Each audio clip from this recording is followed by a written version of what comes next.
Olá! Então hoje vamos falar sobre um aspecto bastante doloroso da condição humana, que é o nosso desamparo cósmico. Quer dizer, a gente se sente abandonado, a gente se sente numa primeira fase da vida incompleto e abandonado e desamparado do ponto de vista da relação da gente com a nossa mãe. Quer dizer, o bebezinho, a criança pequena, ela tem todas as sensações de desconforto, de abandono e de desamparo relacionados com a figura materna. Com o passar dos anos, e na medida em que as crianças se desenvolvem, se tornam razoavelmente independentes, evidentemente que esse desamparo físico, em relação, essa dependência física em relação à mãe, tende a diminuir, e então vai se atenuando um pouco essa sensação de desamparo na relação com a mãe, e ela vai se sentindo cada vez mais suficiente, autossuficiente, competente para lidar com as suas próprias dores. Acontece que pelos 6, 7 anos de idade ela vai se deparar com uma outra sensação de desamparo, e muito maior e muito mais dolorosa, que é uma coisa que a gente pode chamar de desamparo cósmico ou metafísico, ou seja, atenua-se o desamparo físico e se agrava o metafísico. A criança descobre a existência da morte, às vezes porque acompanhou a morte de alguma pessoa próxima, um avô, uma avó, alguma pessoa, algum vizinho, alguma pessoa e mais ligada a ela, então ela fica mais consciente de quanto a gente é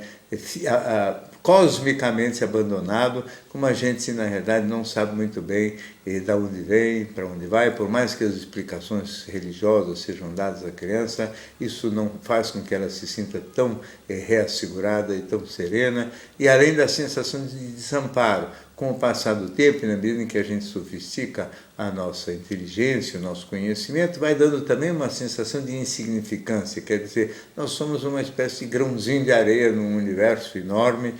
perdidos aqui no meio do nada. Nós, no fundo, do ponto de vista cósmico, somos quase igual a zero. Evidente que essa sensação de incompletude, de desamparo e de insignificância faz com que muitas pessoas busquem desesperadamente se tornar significantes, pelo menos do ponto de vista emocional e também do ponto de vista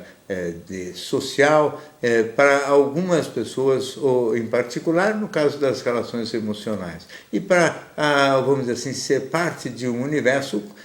vamos dizer assim, mais amplo, e ser uma pessoa respeitada e tratada como significante na sua comunidade, ou seja, a busca de um espaço que reforça de algum modo a busca de afetos e também a busca de gratificações da vaidade, por causa da insignificância cósmica que nos deixa muito tristes. Evidentemente, esse desamparo metafísico é mais difícil de ser resolvido, porque ele corresponde a uma situação triste e verdadeira. Nós não sabemos exatamente de onde viemos, para onde vamos, quanto tempo vamos passar por aqui, nós não sabemos exatamente o que acontece depois da morte. Toda essa vida e todas essas características básicas da condição humana são cercadas de um enorme mistério, né? Evidente que os pensamentos e os pensadores religiosos sempre tentaram dar solução para esse mistério, tentando buscar explicações ou dar algum sentido e alguma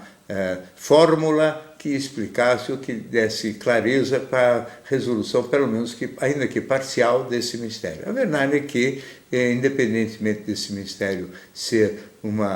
resolvido por uma divindade, ou se ele, na realidade, não corresponde a nada que a gente possa alcançar, a grande verdade é que, para a grande maioria de nós,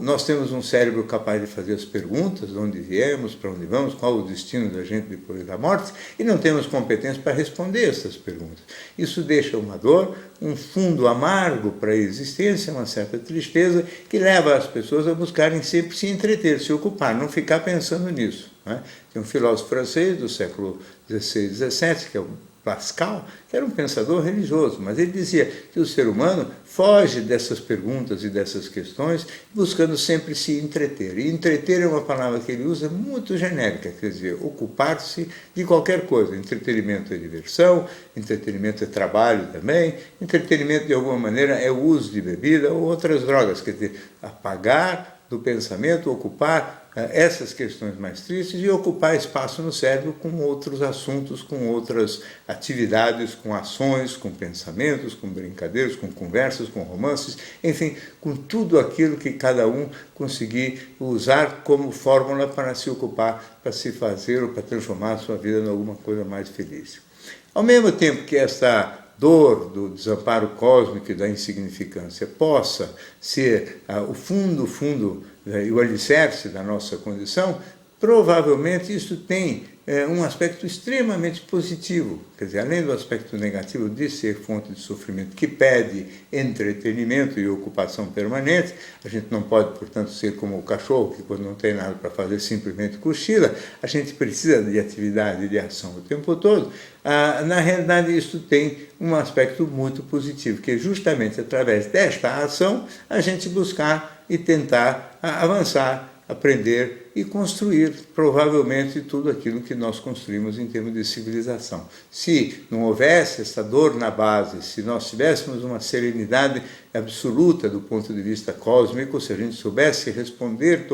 de fato a todas essas questões, talvez ainda estivéssemos muito próximos da Idade da Pedra. Então, tudo é faca de dois gumes, existe essa dor, existe essa incógnita na nossa vida, mas ela é extremamente estimulante e faz com que a gente se mexa e, através desse mexer-se física e intelectualmente, construímos o mundo para melhor que está aí. Bem, é isso. Se você gosta dos nossos vídeos, inscreva-se no nosso canal do YouTube, participe dando sugestões também, se quiser. Vamos sempre aprimorando cada vez mais as nossas participações. Até a próxima.